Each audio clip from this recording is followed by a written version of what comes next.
directly from the students of Airwaves Media. Bringing you news in and around Alma High School.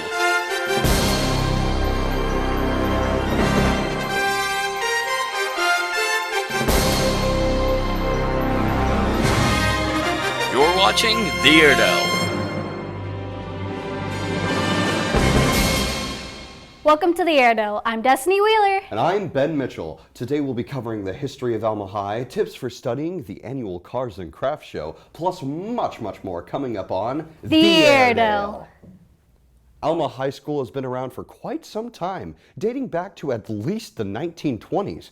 But how has this school changed over time? Hunter Cole and Jace Coleman can tell you all about that. Alma, Arkansas was founded in 1872, and they decided that they needed a high school, of course. So they built Alma High School. It's obviously changed since then, so here's Miss Nyhouse, a teacher here of 40 years, to give her point of view about her history at AHS. The building did not have air. We had window fans. We had concrete floors. We had gravel parking lots. The football field had old wooden bleachers. There were no computers, no calculators, no cell phones. Here's Dr. Jason Reeves, who was a student here when he was in high school, to tell us about how the school has changed since he was here. Now the campus is enclosed. When I was here, like the hallway right outside the offices was not a hallway. That was where buses picked up at. So where ROTC was a cafeteria. So there was a lot of things were outdoors in those times. Now, you know, for school security purposes, they try to enclose the entire campus, and it's tough on this campus. There's still 70-something exterior doors here because the school was built in pieces, like the main campus and then another wing and then another wing, and so it just continues to expand. This is Hunter Cole and Jace Coleman with Airwaves Media. I'm trying to study. A common problem among students is finding a good way to study. Luckily, we have Shayla Ritchie giving you some helpful tips. Homework is easy for some and harder for others, and everyone has their own learning style. That is why it's important to develop good study habits. Well, I would say in order to study, you got to know a couple of things. You got to know your own personal learning style, and then you have to know about the content in which you're studying. So the subject matter really kind of plays a role in how you study. Some general advice, though, I would say is do something active like flashcards or teaching a peer or doing like a written summary of the information. I wouldn't just read my notes. You need to do something that allows you to practice some retrieval. You're not just trying to store away information, because on the day of the test or assessment, you're going to need to be able to retrieve that information and then provide a verbal or a written explanation of it. So I would definitely say that idea of doing something active is most important. You can try something different each time. You don't necessarily have to do the same study technique every single time. And then also, when you are unsure, especially about a subject matter or a problem, ask for some help. Think about who you could get some advice from, or someone who could sit down and help you understand instead of just trying to store away facts. Being stuck a lot of times has to do with a person's motivation. When you're stuck, it's a good idea to set yourself some goals and work on your personal. I definitely wouldn't suggest cramming for any type of assessment. I would think about how much information do you need to study, how many times do you think you need to revisit that information before the assessment, and set yourself some goals and a schedule. Take some regular breaks, because you're going to need some time to process. And then again, when you come back to it, you can practice retrieving that information. It's not necessarily always about how long you study. It's about the quality in which you're actually studying. Health. This is Shayla Ritchie with Airways Media. Prom is always a big deal for high schools around the U.S., and for many, a massive event. In fact, prom is widely regarded as the biggest year-ending event and celebration. This year's Alma High School prom is Saturday, April 20th from 8 to 11 p.m. at the Fort Smith Convention Center, and the theme this year is Whimsical Garden. So if you're going to prom, remember that there will not be any food or drinks, so make sure to eat before the big event. And of course, make sure that you have lots of fun. Food for Friends is a club at Alma High School ran by Mr. Kelly, where its main goal is to help students feed Alma and its surrounding communities. Kata Jones has more on this outstanding program. Food for Friends is a club that was started a few years ago by high school students who wanted to make an impact in the Alma community. We asked Mr. Kelly what exactly the club Food for Friends is, and here's what he had to say. Food for Friends is a club that was actually developed by a couple of students I had in my ACT prep class several years ago, and we are just kind of continuing sort of their vision for that. There are many benefits that people can get from being in this club, like volunteering hours, making new friends, and possibly gaining new skills. We asked Mr. Kelly and the club president what type of benefits students could get from being in the club, and here was their response. Personal rewards that are gained from it, obviously, but I think there are different types of rewards that are given. Like, you're getting rewarded by getting your community service and your experience, but you're also being rewarded because you're providing a service for those in need. I really like to help our community, and it helps with a lot of community service hours, and it looks really good on a resume. Food for Friends participates in many activities inside and outside of school. They do many things from donating cans to decorating gnomes. We asked what the club participates in and why they think the club is important to the community, and here's what they said. We typically have a fall canned food drive and a spring canned food drive for our community outreach center. We also have food boxes that we send out for Thanksgiving and Christmas during the holidays when students are not at school. And we partner up with our counseling center and our backpack program in order to provide those meals during the holidays. It has a great impact into Alma because it really helps people get out in the community, helps with community service hours, and kind of shows that we can give more than we can get. The Food for Friends Club is always open to having more members join.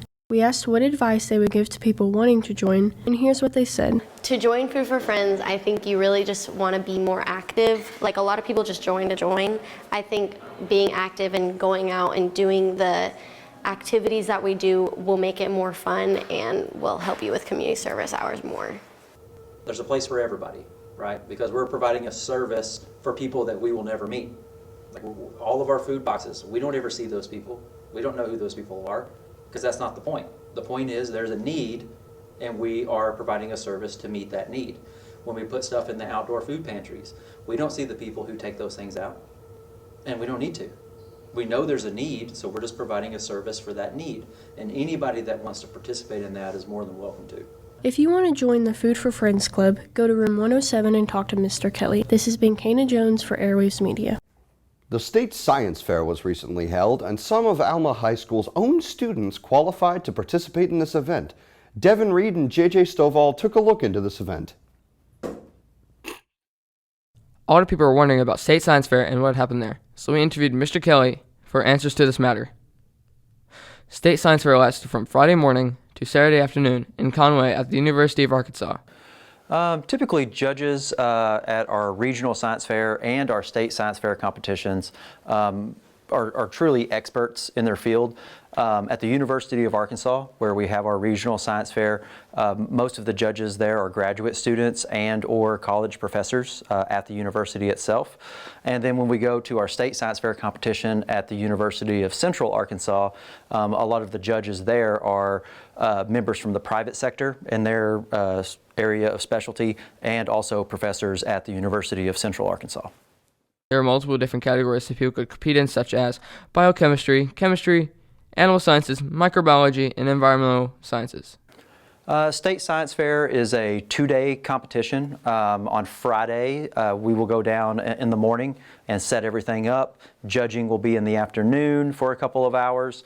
After that, there's special award judging throughout the afternoon and evening, and so students and teachers aren't allowed to be in the arena for that. And so we'll go check into our hotel and go grab something to eat and just kind of, hang out for that evening.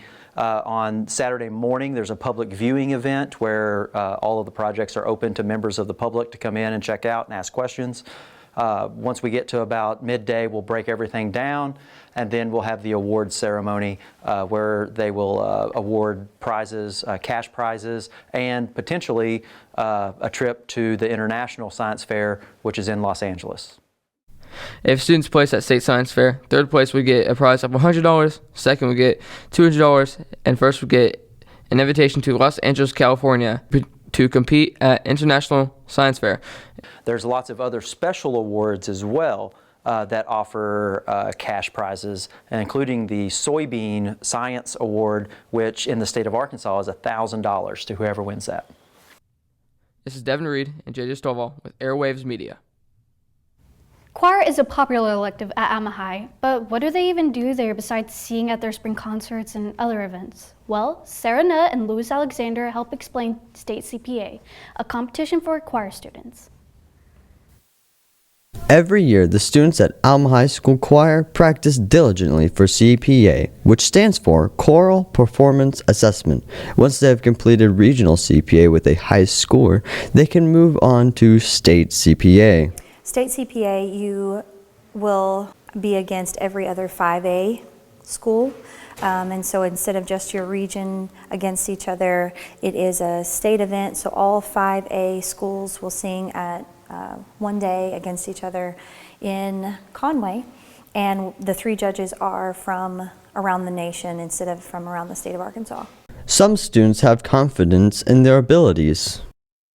I think I'm going to do extremely well. I've had a lot of experience. And others are going to CPA for their first time.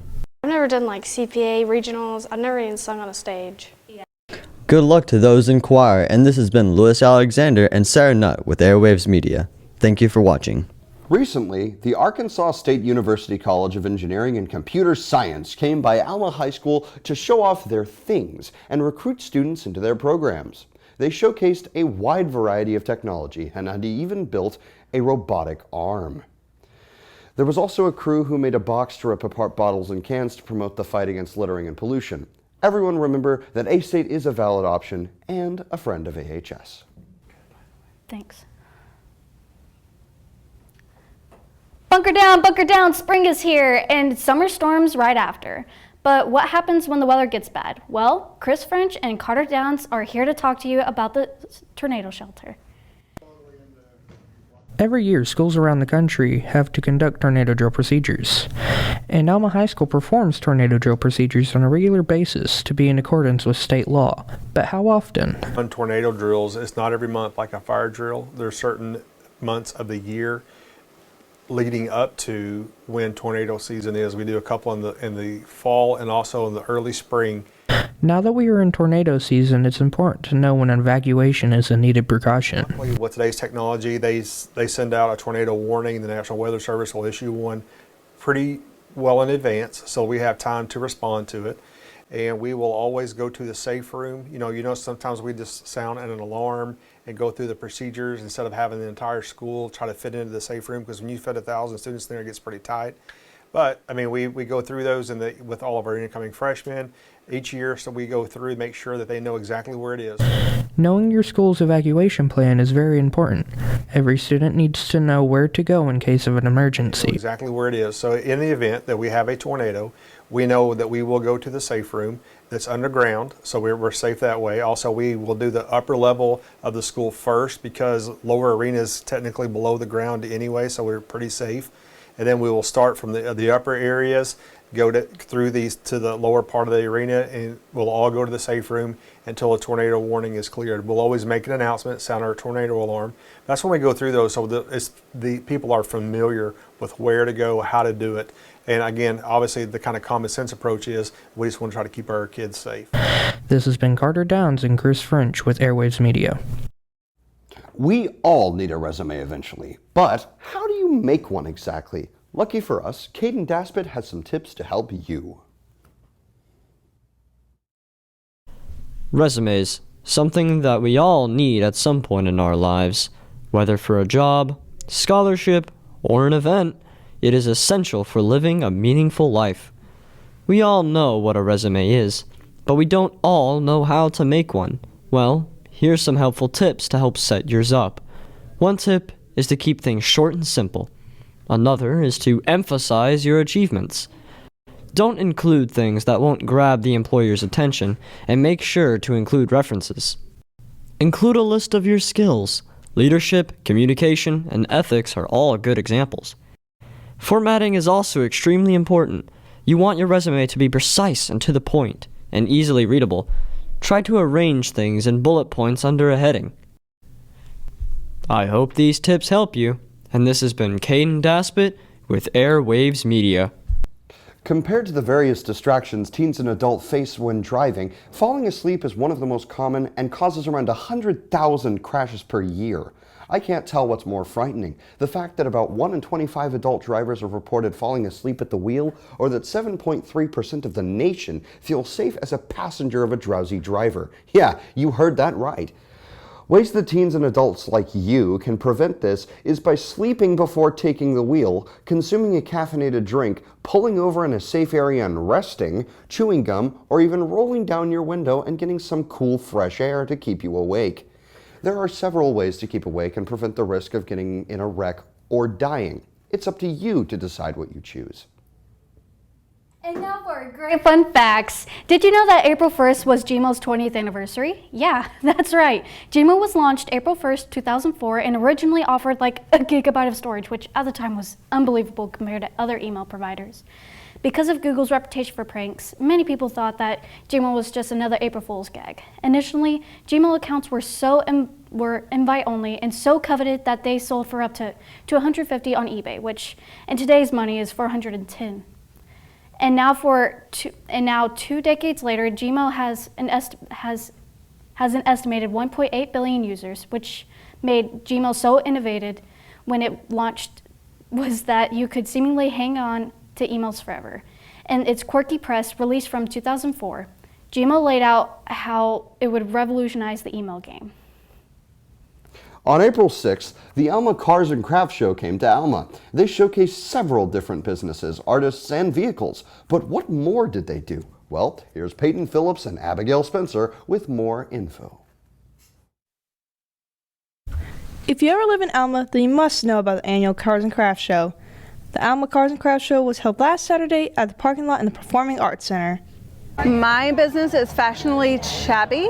I'm with Amy. Her business is Salt and Light Designs. Joined this one to get our names out more in the community and connect with other vendors. Well, giving me the opportunity to set up here to be able to get my name out more and be able to show my different artisan products to people. I've got homemade extracts, infused sugars, and then I use my extracts and sugars to make my homemade fudge line. You can shop the street, hit up food trucks, and meet some furry friends. The Cars and Crafts Show gives local businesses an opportunity and provides loads of entertainment for friends and family in Alma. This has been Peyton C. Phillips and Abigail Spencer for Airwaves Media. Thanks for watching this episode of the Airedale. Don't forget to subscribe to our YouTube channel and follow all of our social medias at Airwaves Media. And as always, go Airedales!